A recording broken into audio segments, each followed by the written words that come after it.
Ayan, at silipin naman natin ngayon ang ating She Shines, ang inspiring story ng isang young entrepreneur. Pero bago yan, let's all watch this. Kape, yan ang fuel ng mga estudyante o empleyado. Laging kasama sa pagising at kahit sa mga gabing walang hangganan ang mga proyekto at task. Pero may isang kape na hindi lang basta pampatanggal antok, kundi may puso at advokasya. Yan ang ino-offer sa kauna-unahang bottled coffee cart na pagmamay-ari ng college student na si Meg Bay. 19 years old pa lamang si Meg, nagsimula na siyang tulungan na suportahan ang mga local farmers at magbigay ng oportunidad sa mga working students sa pamamagitan ng kanyang negosyo. Sa bawat bote, hindi lang tamis at init ang mararamdaman mo, kundi ang kahalagahan ng bawat butil ng kape na handog ng mga lokal na magsasaka. Gayon din ang mga pagsisikap ng mga estudyante na abutin ng kanilang pangarap. Kung kaya't alamin na natin ang inspiring journey ni Meg Bay dito lang sa She Shines. At kaugnay po niyan, makakasama po natin live sa studio ang young entrepreneur na si Meg Bay. Hi Meg, good morning! Hello po, good morning. Thank you for having me At today. 19 years old, isa ng entrepreneur at napakaganda pang entrepreneur, di ba? Yes, and when we say young, how old are you, Meg? 19 years old. 19, very inspiring, no? Teen talaga. So, paano mo ba naisip to? Paano ka nag-start sa iyong business? Well, actually po, nag-start po ako ng business. Bata pa lang talaga, mahilig na ako mag-business. Ayan, nasa elementary pa lang ako, nagbebenta na ako ng mga candies, kung ano mapagkakakitaan. Kasi laki po ako sa hirap eh. Talagang alam ko yung realidad ng buhay, kung gaano kahirap ang buhay. So talagang tumutulong ako para medyo makatulong sa pamilya kung kahit i-provide lang kung ano yung pangangailangan ko. But yung coffee business ko po, I started it ng 19 years old po ako. So, ayun po, nakita ko kasi yung market ng coffee dito sa Pilipinas. Kahit bata, mapatanda, mga nasa school, mga estudyante, mga nagtatrabaho, talagang ang iniinom talaga nila is coffee. Kape is life. Kape is life. So talagang sobrang nakita ko yung potential ng coffee business. Pero sabi ko, since marami na pong nagbe-business, talagang ang naisip ko, gumawa ng bottled coffee. Bottled coffee.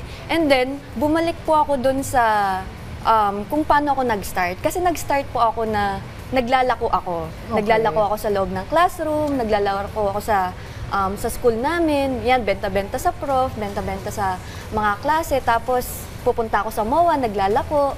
Ayan. So, doon po nag-start yung idea ng paglalako. Kasi nag-start po ako na nilalako ko po yung coffee. Okay. So, kung may mga nilalako, mga taho, ice cream sa kalsada, ito kanya bottled coffee. Bottled coffee para maiba. O, Diba? tsaka business with the heart, ano? Ang ganda ng advocacy. You're helping working students, yes ano? And po. even our farmers. Tell us Also about that. farmers. Yes po. Kasi nga, sabi ko po, nung nag-start ako, nakikita kong paano mag-struggle yung father ko na makapag-provide para sa pag-aaral ko.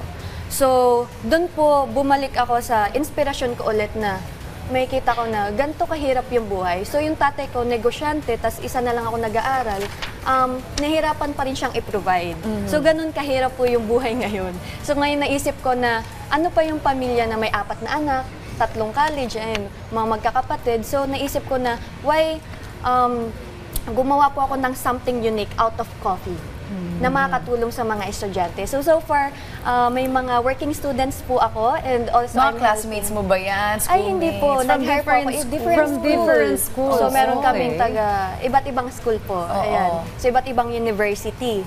So, hindi lang po yun. Meron din sa production area namin ng mga single mom, single dad. So, ayun po yung mga tinutulungan ko na makapag-provide ng source of income sa mga working students and sa ano po. Ang galing, no? Yung kausap natin, parang hindi 19 years old. Talagang alam niya yung potential ng market. Correct. And nakikita, nakikita din natin sa video yun, na you really have your production Yes po. place. So ito ba'y malapit sa inyo? At ang daming Anong bottles. area nilalako itong produkto mo? Ayan, so nilalako po yung ang coffee namin sa Novaliches, Caloocan, Fairview. Yan po, dyan pa kami umiikot. Marami din. So, doon po, yung sa production area namin, actually, nag-start po kami, nakikisiksik lang ako sa business ng father ko. So, parang after school, diretso ako sa ng store ng father ko.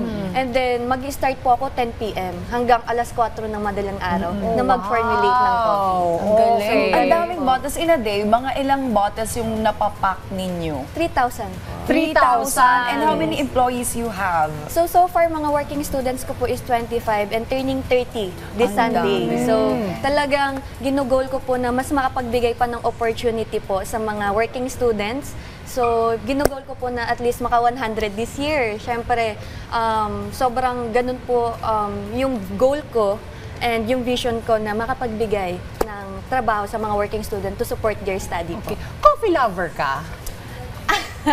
Siyempre, coffee lover po ako. Ang tawag dito, coffee lover, pero nag-start po ako na hindi. Okay. Nakita ko lang kasi talaga yung market ng coffee. Ako po ay acidic. Oh, parehas tayo. Pero ang good thing po ngayon, nakakainom na ako ng coffee dahil sa coffee ko kasi less acidic po siya. Okay. So, pinormulate ko po siya ng less acidic para naiinom ko po siya.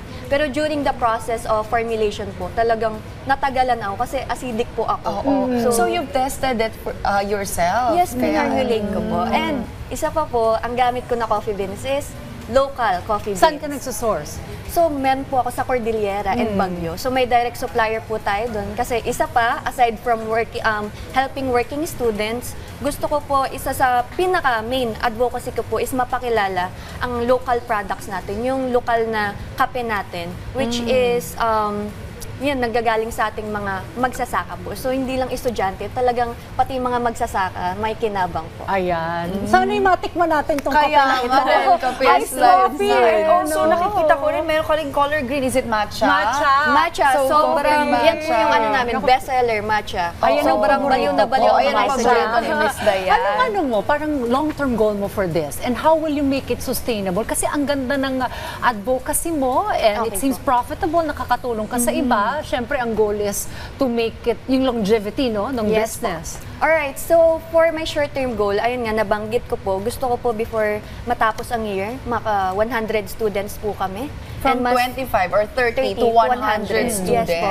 Kasi mag-scale po kami this coming December. So, ayun, I'm achieving na maka 100 students po this year. Kung hindi man, pero yun po yung achieve.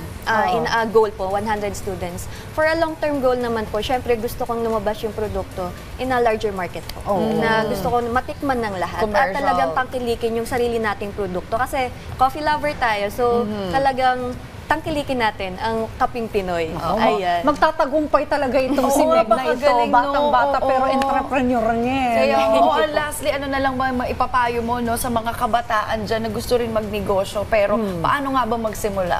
Okay, so ang mapapayo ko po sa mga kabataan na gustong magnegosyo is, para po kasi sa akin, it takes a lot of thing para maging isang entrepreneur. So, pinaka-importante po bilang isang kabataan is first, you have to know kung saan ka passionate and just do what you love. Kasi ayun nga, may kita natin ngayon sa internet, 'di ba? Talagang mapapatanong ka, ang daming kabataan na humihinto sa pag-aaral para mag-shift sa pagbe-business. Pero at the end of the day kasi, meron pa ang quote na diploma o diskarte, 'di ba? So parang 'yun yung pinagkakaguluhan ngayon sa For you, sa can you internet. answer that? Last lang. Diploma o diskarte? For me, yun nga, sabihin ko po, kung diploma at diskarte, ang sabihin ko is, just do what you love. Alright? Kasi it doesn't matter. Yung diploma at diskarte, it doesn't apply to everyone eh. Kung ako po, pinili ko yung business ko na nakakatulong sa ibang tao over my study.